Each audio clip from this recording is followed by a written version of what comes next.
know that you're working on some exciting things with textile recycling and circularity. Can you just tell us more about what WM is doing to drive circularity with textile waste?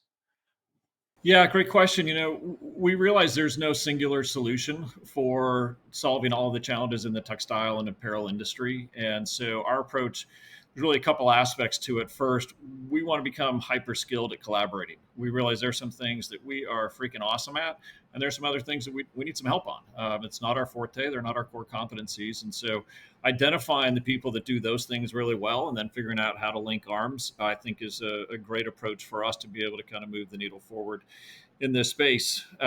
Second of all, we want to have a large portfolio of solutions for our customers, really enabling us to divert material to highest and best use. So we want to be, keenly aware of all the advancements and options for managing this material, which are changing really rapidly, as you and I've discussed before, Tad. So we want to have a really robust portfolio of solutions for our customers.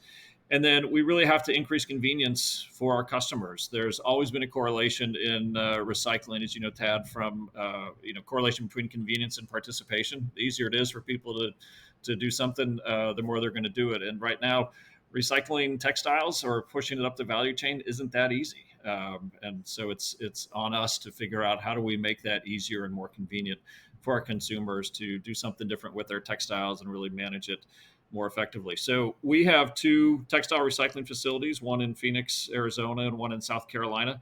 We're primarily focusing on commercially generated materials at the moment, largely pre-consumer type materials, but working with a lot of the brands and retailers, really figuring out how do we get that material separated into kind of highest and best use categories that align with what they're trying to do for their sustainability goals, for their circularity goals. How do they get fiber back into their supply chain? So that's where our current focus is right now, is on the commercially generated material. When you say commercially generated, are you talking about materials that are like overstock, or just can you just give a little more detail on that so our listeners understand what that means? Yeah, great question. So commercially generated essentially means it's being generated by a commercial entity, but the way that brands and retailers are generating commercially generated material is by taking dead stock, overstock, could be some returns.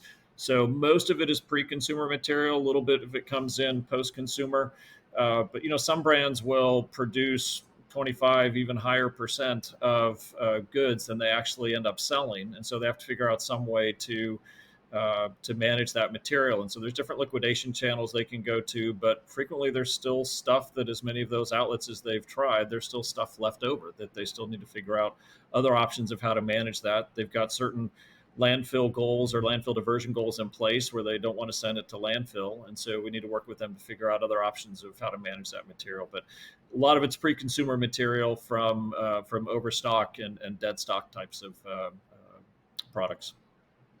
Just so I'm clear, that would basically mean that a brand or a retailer says we think we need to buy 10,000 of these shirts because we're going to sell them, and then they only sell 5,000, and then they're stuck with those 5,000. Is that a good example?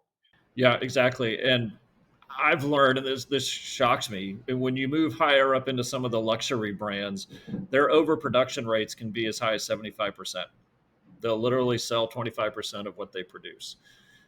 So it's a staggering amount of material that, quite frankly, a lot of them still have stored in warehouses around the world because they don't want to damage or impact their brand by having these goods go through different liquidation channels. And so they haven't quite figured out what to do with them. But yeah, their overproduction rates are as high as 75%.